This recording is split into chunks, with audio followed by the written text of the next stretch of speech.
Hi, I'm Welzie and I'm a resin artist here in Maui, Hawaii.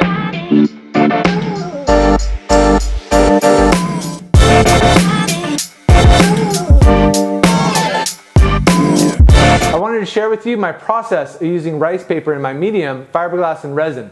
It's built just like a surfboard, and so I use a lot of surfboard techniques when I'm making my artwork. When we're building surfboards, we use rice paper to put the logo on the board. Once the resin goes over the rice paper, the paper disappears, leaving just the printed logo. So it's a really fun way for me to start incorporating some of my imagery into my artwork and being able to use that repetitive pattern that I like so much.